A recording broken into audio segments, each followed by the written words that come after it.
One of the greatest actions you can take to support the liberation of your inner artist is to allow your art to exist in the world, to alchemize that creation that is begging to be free. You can decide today to unsubscribe from all of the stories you've been telling yourself about why your art doesn't need to exist. And I know that you want to unsubscribe. I know that deep down, you don't even believe these stories yourself. Because if you truly believed the reasons you've adopted for why your art shouldn't exist, if those were universal truths, then why would the universe give you the capacity to even dream about this to begin with? If you believe, like I believe, that everything happens for a reason, then there is part of you that understands that this also applies to your dreams. And allowing your art to exist in the world has little to nothing to do with external feedback and everything to do with internal feedback. When you release your creations out into the world and make the deliberate decision that they are good enough to stand out in the world on their own, you are simultaneously telling yourself that you also deserve to be free, that you are good enough to stand out in the world on your own. There is so much power that comes with allowing yourself to be witnessed as the artist that you are, where you are, with the talents that you have right now.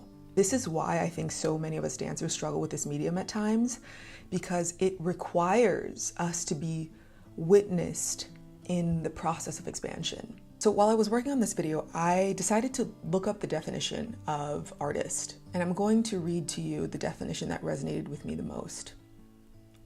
At its core, an artist is someone who transforms ideas, emotions, and experiences into a tangible or experiential form.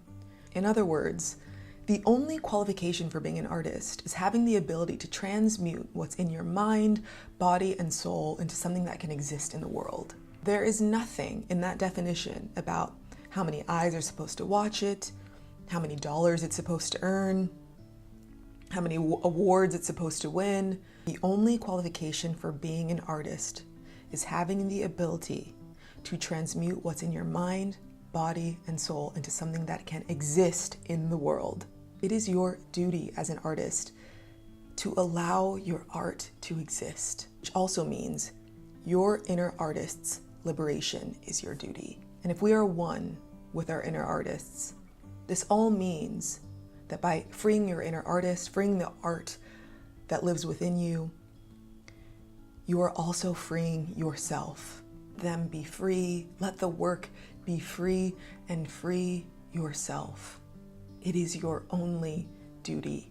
And it's very important for us to understand that our freedom is directly connected to our community's freedom. The power and the energy that you emit in the process of your own liberation will provide the power for someone else's liberation. How many times have you left a class, a movie, a performance, a show, or you finished watching a video and you felt like it lit something inside of you to the point where you felt like you had no choice but to transmute that light into your own light? The law of conservation of energy states that energy cannot be created or destroyed, only transformed from one form to another.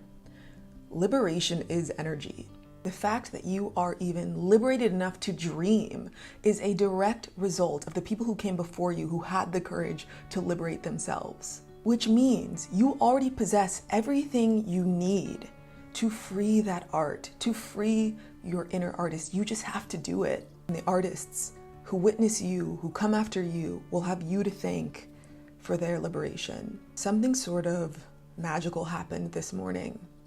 I was walking out of the gym and I was listening to Glennon Doyle's Untamed. I don't want to spoil it for you, but I'm at this part in the book where she's telling this story about this conversation she's having with Elizabeth Gilbert. She's telling Elizabeth Gilbert about how she's reached this crossroad in her life and she knows she has to make this difficult decision, but she's afraid that making the decision that she knows is best for her will hurt someone else. And Elizabeth Gilbert says to her, "There is no such thing as one-way liberation."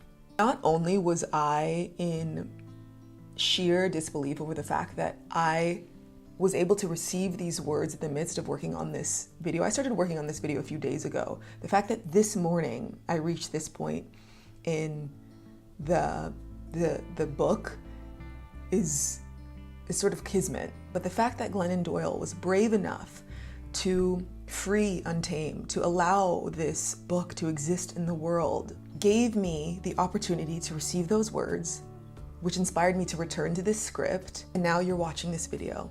This video is a direct result of the meaning of those words. There is no such thing as one-way liberation. We are all connected. Free your art, free your inner artist, free yourself, free your community. And what does it mean to free your inner art, to free your inner artist?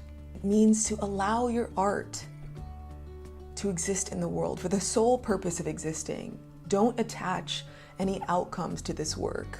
It means to give yourself permission to be a work in progress. It means to give yourself permission to change your mind. Give yourself permission to create a new category for yourself. And my advice to you on how to do this is to be thoughtful about what you're consuming and when you're consuming it. I do think that there is a time and place for seeking inspiration, but you have to be mindful about how that impacts your inner artist, how that makes your inner artist feel. This is a very delicate relationship, a very delicate journey, and you have to protect it at all costs. Protect your inner artist at all costs. And to simply make peace with the fact that as long as you're on this artist journey, there will always be space for growth. There will always be space for improvement. No one is asking your inner artist to show up perfectly. We're just asking you to free them so that they can show up. I love you. Thank you so much for showing up for me. Thank you so much for being patient with me. And as always, thank you for being here. If you made it this far in the video, I want to let you know that the dance retreat is still happening this July. It's still happening this July. I ended up switching venues because I wanted to pick a location that was a bit easier for people to get to. Everything is ready to go. I'm just waiting on one final piece from the venue before I push it live, but it is still happening, and I hope that you join us. If you haven't already joined the email list, I will leave that link down below, and you will be the first to be notified when reservations open up.